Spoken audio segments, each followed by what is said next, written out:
성도는 하나님의 은혜로 구원을 받은 하나님의 자녀입니다. 하나님의 자녀인데 세상 사람들, 믿지 아니하는 그들과 별 차이가 없는 걸 우리가 깨달을 때가 있습니다. 아니, 어쩌면 그들보다 더 힘들 때도 있고 그들보다 더 어려움을 겪을 때도 있습니다. 오히려 신앙인이다 보니 그 양심에 더 부담을 느끼는 경우도 많이 있습니다. 믿는 사람이 힘들고 어려운 일을 겪을 때마다 잘 모르는 분들은 뭘 잘못해서 내가 이렇게 고난을 당하는 것 아닌가, 그런 생각을 때로는 하기도 하고 또 그렇게 말을 하기도 합니다. 오늘 본문에 보니까 하나님의 기적으로 애굽에서 430년 만에 출애굽을 한 이스라엘 백성들을 우리가 보게 됩니다. 이건 영적으로 구원받은 하나님의 백성들을 상징합니다. 하나님은 이들에게, 조상들에게 젖과 꿀이 흐르는 가나안 땅을 약속을 했습니다. 구원받은 하나님의 백성들, 그리고 하나님의 가나안의 축복의 땅의 약속, 그 약속은 아직 현실적으로 이루어지지는 않았습니다. 출애굽과 가나안이라고 하는 이 주님의 약속 사이에 지금 이스라엘 백성들이 놓여 있습니다. 그들이 처한 지금 위치는 광야입니다. 광야.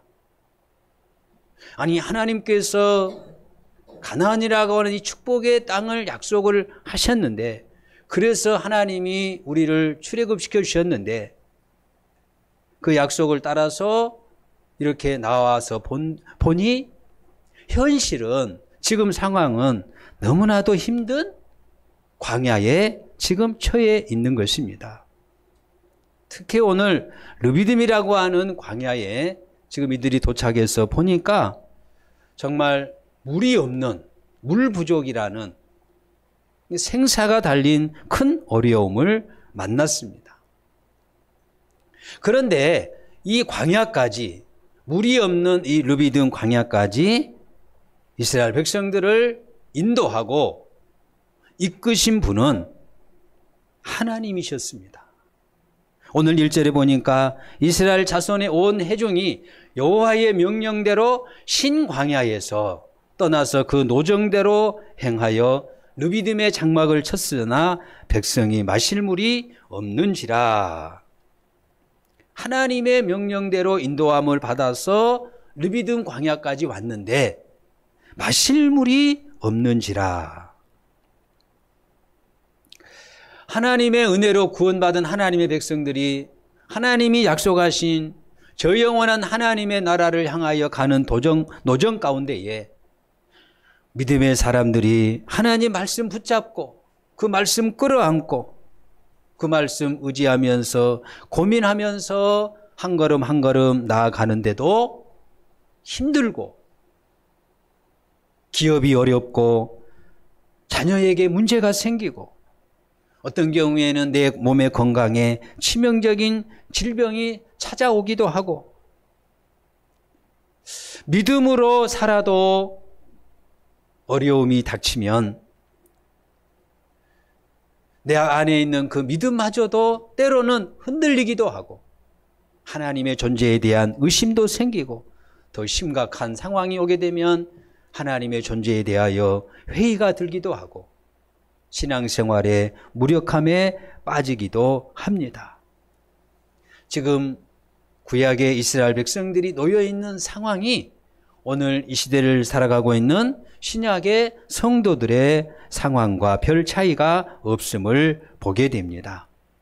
그러나 사랑하는 성도 여러분, 우리가 주님의 나라에 온전하게 갈 때까지 우리 그리스도인들에게 찾아오는 숱한 위기와 그리고 어려운 상황에 놓여 있을 때마다 내가 다 알지는 못하지만, 내가 다 이해하지는 못하지만 여기까지 인도하신 분도 하나님이시고, 그리고 주님이 우리에게 약속하신 그 신천신지 영원한 천국 하나님의 나라에 갈 때까지 하나님이 반드시 나를 인도하실 것이다.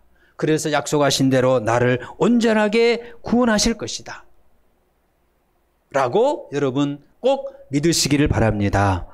그리고 그 여정 속에 놓여있는 나의 삶의 인생길에서 이해할 수 없는 그런 위기와 고난이 나에게 온다 할지라도 그 속에는 하나님의 선하신 뜻과 하나님의 섭리가 있음을 꼭 기억하시기를 바랍니다. 그 위기 가운데로 하나님이 인도하셨을 때에는 하나님의 뜻이 반드시 있습니다. 그 위기 속에서 그것을 깨닫게 하시려는 것이 하나님의 계획이요 하나님의 섭리입니다. 우리가 지금 많은 어려움 가운데 놓여 있습니다. 그리고 앞으로도 많은 어려움이 우리 앞에 찾아오게 될 것입니다. 그 위기 속에서 그 환난 속에서 꼭 하나님이 우리에게 주시고자 하시는 하나님의 뜻을 잘 깨닫는, 그래서 그 위기를 통해서 더 주님을 가까이 하고 주님을 체험할 수 있는 은혜가 저와 여러분에게 있기를 주님의 이름으로 간절히 기원합니다. 오늘 이 위기 앞에서 물 부족이라고 하는 생사가 달린 환난 앞에서 이스라엘 백성들의 반응을 보겠습니다. 2절에 보니까 백성이 모세와 다투었다 그랬습니다. 그래서 모세가 이렇게 얘기합니다. 너희가 어찌하여 나와 다투느냐? 너희가 어찌하여 여호와를 시험하느냐? 그리고 백성들이 모세에게 대하여 원망하여라고 했습니다. 뭐라고 원망했습니까? 당신이 어찌하여 우리를 애굽에서 인도에 내어서 우리와 우리 자녀와 우리 가축이 목말라 죽게 하느냐? 물 부족에 대한 이스라엘 백성들의 반응은 한마디로 얘기하면은 원망할 대상을 찾았어요. 사람은요, 어려움이 닥치면요, 인간은 본능적으로 원망할 대상을 찾습니다. 근데 사실은 신앙인에게 있어서 이런 자세는 불신앙적인 태도입니다. 신앙인은 위기가 왔을 때, 어려움이 찾아왔을 때 사람을 찾는 것보다도, 원망할 대상을 찾는 것보다도 먼저 하나님을 바라봐야 합니다. 대개 사람들은 10중 8구 어떤 원망의 대상을 찾을 때 자기보다 더 많이 가진 사람, 자기보다 더 많이 배운 사람, 자기보다 더 많은 권세를 가지고 있는 사람, 대개 그러다 보면은 여러분, 내가 속한 그 공동체의 아니면 가정의 지도자, 리더를 원망할 때가 많습니다. 근데 여기서 우리가 꼭 생각해 봐야 될 것은, 왜 하나님께서 물이 없는, 하나님이시면은 얼마든지 물이 있는 곳으로 인도하실 수 있잖아요. 가축들이 먹을 수 있는 푸른 초장으로 하나님이 인도하실 수 있는 분 아니겠습니까? 그런데 왜 하필 하나님이 인도하신 곳이 물이 없는 이곳으로 인도하셨을까? 왜 그렇게 이적과 기적을 통해서 구원해낸 이스라엘 백성들에게 이런 어려움을 하나님이 허락하시는가? 얼마든지 피해서 지나가게 하실 수도 있고 편안하게 가나안 땅까지 이르게 하실 수도 있는데, 왜 하나님은 이런 상황으로, 이런 현장으로, 이런 위기 속으로 이스라엘 백성들을 인도하셨는가 하는 점입니다. 이유는 딱 하나입니다. 하나님은 이스라엘 백성들을 철저하게 오직 하나님만 의지하는 사람으로 만들기를 원하십니다. 할렐루야. 그래서 신명기 8장 3절에 보니까 우리 같이 읽겠습니다. 너를 낮추시며 너를 줄이게 하시며 또 너도 알지 못하며 내 조상 알지 못하던 만나를 내게 먹이신 것은 사람이 떡으로만 사는 것이 아니요 여호와 입에서 나오는 모든 말씀으로 사는 줄을 내가 알게 하려 하심이니라. 아멘. 하나님이 이스라엘 백성들에게 원하신 것은 이제는 애굽을 잊어버리라. 이제는 애굽을 잊어버리라. 이제부터는 오직 하나님만 의지하는, 하나님만 사랑하는, 하나님만 소망하는, 하나님만 기대하는 하나님 나라의 친백성으로 새롭게 거듭나기를 하나님은 원하십니다. 하나님이 그들에게 주신 하나님에 대한 믿음이 더 단단한 믿음으로, 정금 같은 믿음으로 그들을 통해서 열방이 하나님을 섬길 수 있는 그런 제사장 나라로 그 사명을 감당할 수 있는 그런 백성들로 그들의 믿음이 단단해지기를 하나님은 원하셨던 것입니다. 여러분, 우리가 대장간을 가보면은 그 여러분 거친 쇠를 그릇으로 만들어서 사용하기 위해서는 그 고열에 쇠를 녹여서 망치로 여러 번 두드립니다. 많이 두드릴수록, 많이 두드려 맞을수록 여러분 그 쇠가 변형이 되고 그리고 더 깨끗해지고 더 단단해져서 정말로 귀 쓰는 그릇으로 거듭나게 되는 것을 우리가 보게 됩니다. 하나님은 이스라엘 백성들이 그런 믿음의 사람, 믿음의 공동체가 되기를 원하셨습니다. 그러나 지금 이스라엘은 그러지를 못했습니다. 애굽에서 놀라운 기적을 경험했고, 그리고 출애굽에서 홍해를 건너는 기적을 경험했고, 그리고 조금 전에는 하늘에서 하나님이 만나를 내려주셔서 농사도 짓지 아니했는데 먹고 살아갈 수 있는 그런 정말로 이적을 경험을 했습니다. 뿐만 아니라 마라 지역에서는 물을 마셨는데 쓴물이었어요. 마실 수 없는 물이었습니다. 그때 하나님이 모세를 통해 기적을 보여주셨어요. 그 쓴물이 단물로 변하게 하셔서 갈증을 해소하는 기적을 이미 맛보았던 그들이었습니다. 그런데 지금 이스라엘 백성들은 어떤 상황입니까? 르비딤에서 물이 없자 바로 모세를 원망했고 하나님을 원망했습니다.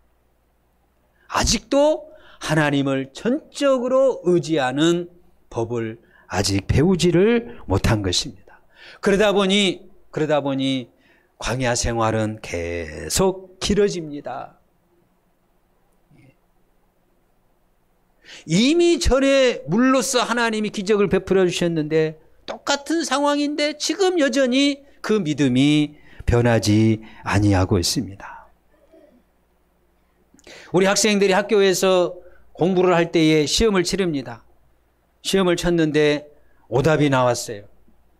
그러면 선생님은 그 오답이 나온 그 문제와 같은 유형의 문제를 다시 한번 보게 합니다. 또 틀리면 또 비슷한 유형의 문제를 또 내줍니다.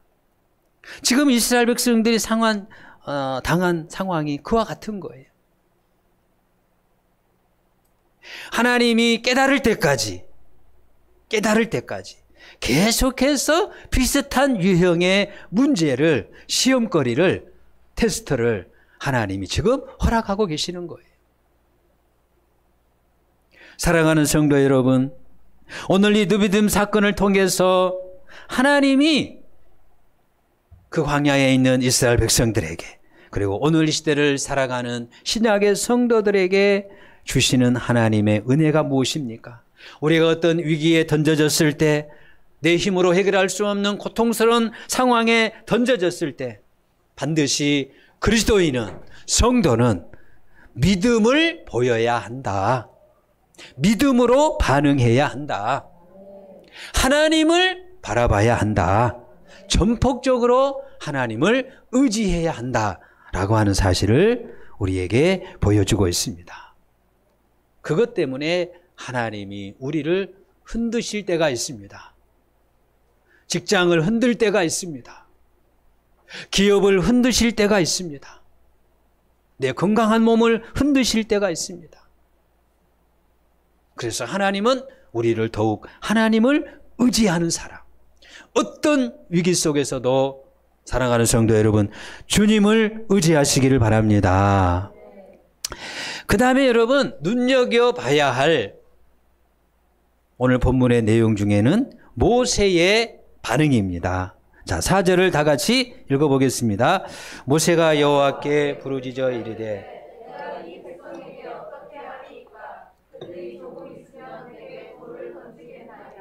아멘. 모세의 리더로서의 탁월한 면입니다. 우리 모든 성도님들 정말 많은 사람에게 선한 영향력을 끼칠 수 있는 훌륭한 지도자가 되기를 바랍니다. 우리 청년 여러분, 또 우리 학생 여러분, 여러분들이 이 사회와 한국 교회에 또 세계 모든 민족 가운데서 정말 모든 각 분야에서 크게 쓰임 받을 수 있는 리더가 되기를 축복합니다. 그러기 위해서는 오늘 모세의 이 반응을 우리가 유심히 살펴봐야 합니다. 모세는 어려움이 있을 때마다 그 어려움이 어떤 것이든지 간에 물 부족이라고 하는 이런 현실적인 문제이든지 아니면 어떤 국가 간의 전쟁이 벌어졌던 그런 큰 문제이든지 간에 현실적인 문제든 영적인 문제든 항상 모세라고 하는 이 사람은요, 그 위기 앞에서 항상 시선을 어디에다 뒀느냐? 하나님께로 향했습니다. 오늘 그 반응이 바로 하나님 앞에 부르짖었다 그랬어요. 모든 문제를 하나님 앞에 나아가서 그 실마리를 뭘로 풀었느냐? 원망한다고 문제가 풀립니까? 불평한다고 문제가 풀립니까? 그 실마리를 기도로 풀어갔습니다. 할렐루야. 여러분, 리더는요, 싸움꾼이 되면 안 돼요. 같이 싸우면 안 돼요. 싸우기보다, 원망하기보다, 탓하기보다 리더는 기도해야 합니다. 하나님 앞에 나아가 엎드려야 합니다. 모세는 왜 하나님 앞에 엎드렸을까요? 자기 잘못 없으니까 얼마든지 백성들하고 끝장 토론하자 할 수도 있어요. 그래서 막 굴복시킬 수도 있어요. 모세 잘못한 것 없거든요. 근데 여러분, 모세는 하나님 앞에 부르짖었습니다. 그 이유는 모세에게는 확신이 있었어요. 믿음이 있었어요. 그게 뭡니까? 모든 문제 해결의 열쇠는 사람에게 있지 않고 하나님께 있음을 모세는 믿었고 확신을 했습니다. 여러분, 이것이 믿음입니다. 고통을 만나고 위기를 만났을 때 하나님 앞에 나아갈 수 있기를 바랍니다. 그런데 대개 사람들은 이런 위기 앞에서 두 가지로 반응하는데, 불평하거나 아니면 하나님 앞에 나아가서 모세처럼 기도합니다. 오늘 이 시대에 정말 교회에 필요한 것, 한국 교회에 필요한 것, 한국 교회 그리스도인들에게 필요한 것, 모세와 같이 믿음으로 반응하는 교회, 믿음으로 반응하는 성도 되기를 축복합니다. 여러분, 기도하는 한 사람이 그래서 중요합니다. 하나님은 살아계신 하나님이십니다. 살아계시기 때문에 우리 하나님은 역사하시는 하나님이십니다. 살아서 역사하시는 하나님을 믿으시고 기도의 무릎으로 나아가는 자가 되기를 축복합니다. 하나님은 이런 사람을 통해서 일하십니다. 하나님은 이런 사람을 통해서 당신의 나라를 확장시켜 나가는 일에 하나님은 그런 자를 사용하십니다. 주님의 이런 쓰심에 귀하게 쓰임받는 우리 교회 저와 여러분 되기를 간절히 바랍니다. 하나님이 왜 이스라엘 백성들에게 이런 어려움을 허락하셨는가? 하나님만 온전히 의지하도록. 그 하나님을 온전히 의지하는 방편이 뭐겠습니까? 우리가 하나님을 온전히 의지한다. 주여 의지합니다. 주님을 의지합니다. 말로만이 아니고 내가 진짜 하나님을 온전히 의지하는 그것이 삶으로 나타나는 것이 바로 여러분 기도입니다. 예. 기도로 나타나는 거예요. 문제 앞에서, 위기 앞에서. 하나님을 내가 의지하는 신앙인이라고 하면은 그것을 삶의 증명으로 나타내 보여야 되는데 그것이 바로 내가 늘 하나님을 바라보면서 하나님 앞에 그 문제를 내려놓고 하나님이 해결해 주실 줄로 믿고 믿음을 가지고 기도하는 자세입니다. 하나님 앞에 기도하는 것은 하나님 앞에 항복하는 것입니다. 하나님께 그것을 맡기는 것입니다. 사랑하는 성도 여러분, 개인의 문제든 직장의 문제든 사업의 문제든 그리고 영적인 전투이든지 간에 여러분 모든 성공의 열쇠는 모든 문제의 키는 하나님에게 있는 줄로 믿으시고 주님 앞에 맡기시면서 기도할 수 있는 여러분 되기를 간절히 바랍니다. 여러분 이 본문 바로 다음에 이어지는 본문이 뭡니까? 이스라엘 백성들이 이 문제를 해결하고 르비딤에서 떠나서 가나안 땅을 향해서 가는데 아말렉 군대가 쳐들어왔습니다. 뒤에서 기습 공격을 당한 거예요. 이스라엘 백성들은 무기도 없습니다. 훈련받은 군사도 없습니다. 그때 여러분 모세가 산에 올라 하나님 앞에 두 손을 들고 기도했어요. 그래서 모세가 손을 들면, 즉 모세가 기도하면 이스라엘 백성들이 이기고 피곤해서 손이 내려오면은 이스라엘 백성들이 전쟁에서 지는 거예요. 그래서 아론과 훌이 손이 내려오지 아니하도록 양옆에서 받쳐주지 않았습니까? 그래서 모세가 계속 손을 들고 기도함으로 인해서 그 아말렉과의 전투에서 이스라엘 백성들이 승리했습니다. 사랑하는 성도 여러분, 기도하면 하나님이 역사하십니다. 우리는 보혈의 은혜로 제사함을 받아서 하나님의 자녀가 된 줄로 믿습니다. 우리는 이제 영적으로 완전히 신분이 바뀐 사람들이에요. 하나님이 우리 아버지이십니다. 아바 아버지이십니다. 마음껏 하나님이 우리 아버지이시기 때문에 무엇이든지 여러분 원하는 대로 구할 수가 있습니다. 하나님이 우리 아버지신데 구하지 못할 것이 뭐가 있겠습니까? 여러분 다 주님 앞에 아뢰시기 바랍니다. 요한복음 16장 24절에 보니까 지금까지 너희가 내 이름으로는 아무것도 구하지 아니하였으나 따라합시다. 구하라.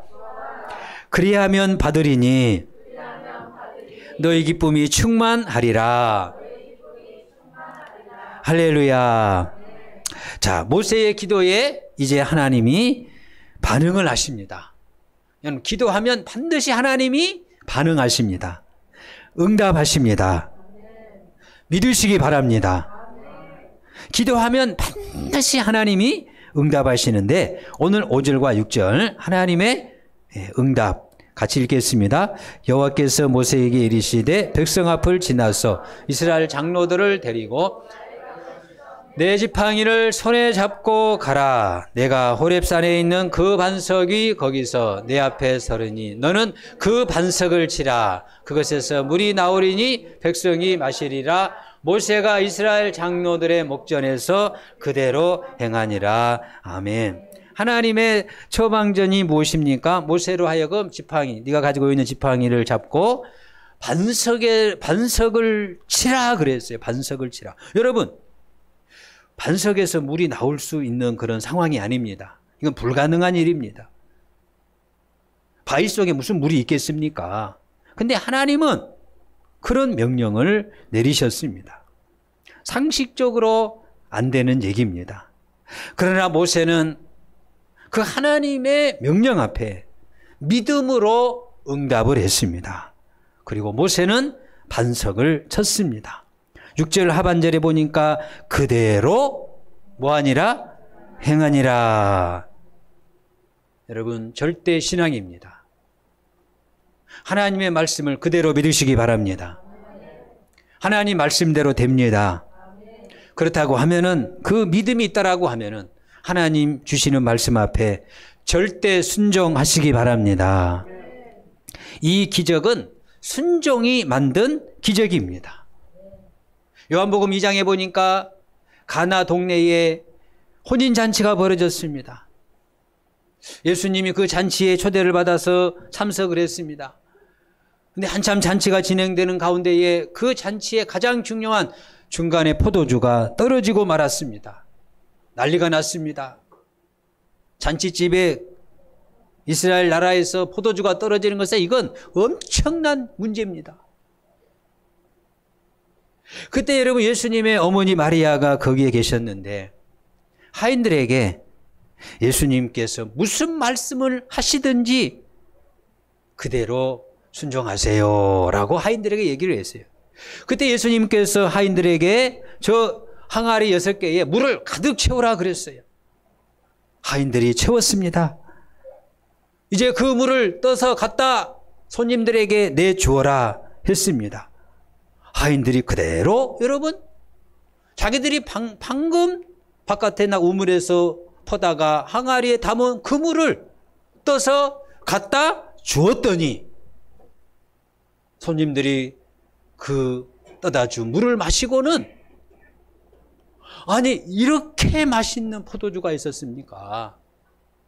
여러분, 물이 변하여 포도주가 되는 기적이 나타났습니다. 순종의 기적입니다.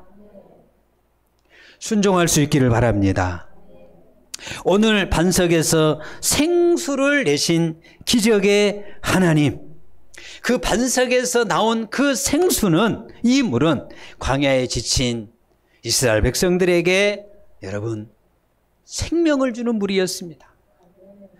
바울은 고린도전서 10장에서 이 무리바 광야에서 그 반석에서 나온 그 생수를 해석하시기를, 이 반석은 신령한 반석이다. 신령한 반석이다. 그리고 그 반석은 곧 누구다? 그리스도 신이라 라고 했습니다. 예. 바울 사도께서 이 반석에서 나온 생수를 바로 그리스도다 라고 해석을 했습니다. 사랑하는 성도 여러분, 하나님께서는 오늘 이 시대를 사랑하는 이 세상 가운데서 영적 목마름으로 인해서 절망하고 좌절하고 외로움과 우울함과 괴로움에 허덕이고 있는 이 영적 목마름의 갈증을 해결하기 위해서 그 반석, 당신의 독생자 아들 예수 그리스도를 이 땅에 보내어 주셨습니다. 그 예수 그리스도는 십자가 위에서 모든 인류의 구원을 위해서 보혈의 피를 흘려 주셨습니다. 따라서 만세 반석이 되시는, 모든 인류의 영원한 생명수가 되시는 우리 주 예수 그리스도를 마음에 모시고 믿는 자에게는 영원히 목마르지 아니하는 생명의 은혜가 임하게 되는 줄로 믿습니다. 오늘 이 무리바 반석에서 나온 이 생수는 죄와 고통으로 영적 목마름에 허덕이고 있는 이 땅의 모든 죄인들을 구원하실 수 있는 바로 영원한 반석이신 우리 주 예수 그리스도를 예표하고 있습니다. 하나님은 오늘 이 시대에도 죄로 인해서 영적 목마름에 허덕이고 있는 수많은 백성들을 초대하고 계십니다. 요한계시록 21장 6절과 7절에 보니까 나는 알파와 오메가요 처음과 마지막이라. 내가 생명수 샘물을 목마른 자에게 값없이 주리니 이기는 자는 이것들을 상속으로 받으리라. 나는 그의 하나님이 되고 그는 내 아들이 되리라 라고 했습니다. 하나님은 여러분을 통해서 이 세상 가운데 놓여 있는 수많은 영적 목마름에 허덕이고 있는 백성들을, 우리가 기도하고 있는 태신자들을, 전도 대상자들을 생수의 근원이신 반석이신 예수 그리스도 앞으로 이끌기를, 그들에게 생명수가 되시는 예수 그리스도의 복음을 전해주기를 하나님은 원하고 계시는 줄로 믿으시기 바랍니다. 이 사명을 잘 감당할 수 있기를 축복합니다. 말씀을 정리합니다. 사랑하는 성도 여러분, 오늘 하나님께서 이 말씀을 통해서 우리에게 주시는 교훈은 위기 가운데서 하나님은 우리에게 깨닫게 하시는 것들이 있습니다. 지금 여러분이 어떤 상황에 처해 있습니까? 그 여러분 위기 속에서 반드시 여러분 믿음의 중요성을 깨닫기를 축복합니다. 하나님을 의지하시기 바랍니다. 하나님의 선하심을 신뢰하시기를 바랍니다. 그리고 기도의 중요성입니다. 위기 앞에서 꼭 기도로 주님 앞에 나아가시기를 바랍니다. 불평과 원망과 비난보다 기도를 택하시기를 바랍니다. 하나님 앞에 내가 기도하다 보면은요, 하나님 앞에 순종할 거리를 보여주셔요. 예. 우리는 기도하면은 내가 원하는 것만 이렇게 아뢰잖아요. 그건 반쪽 기도입니다. 하나님의 말씀을 붙잡고 기도하다 보면은 하나님이 나에게 너 이랬으면 좋겠다. 너 진짜 조금 더 헌신했으면 좋겠다. 너 진짜 좀 감사했으면 좋겠다. 너 진짜 진심을 다해서 나에게 감사해 본 적이 있느냐? 너 마음을 다해서 나에게 진짜 한번 온전한 예배를 드려본 적이 있느냐? 너 시간을 드려라. 너 마음을 드려라. 너가 귀하게 생각하는 그것을 좀 나에게 헌신해 보고 싶지 않니? 너 베푸는 삶을 살아봐라. 하나님은요, 우리가 하나님 앞에 기도하면 이것저것 깨닫게 하시면서 순종할 거리를 우리에게 가르쳐 주십니다. 그게 기도 응답입니다. 할렐루야. 그게 기도 응답이에요. 그러면 내 마음에 감동이 오면 그걸 물리치지 마시고 성령 하나님께서 나에게 주신 기도의 응답이요, 이 위기 속에서 하나님이 깨닫게 하시는, 나에게 순종할 거리라 생각을 하시고 그거 붙잡고 순종하면 하나님이 복을 내려주시고 이적을 보여주실 줄로 믿습니다. 더 하나님의 선하심과 인자하심을 맛보는, 하나님을 알게 되는 기적을 체험하게 됩니다. 이번 한 주간 동안에도 우리 앞에 놓여있는 여러 상황 앞에서 절망하지 마시기를 바랍니다. 하나님을 의지하시기 바랍니다. 더욱 기도하시기 바랍니다. 깨달아지는 대로 순종하여서 하나님을 체험하는 한 주간 되기를 간절히 기원합니다.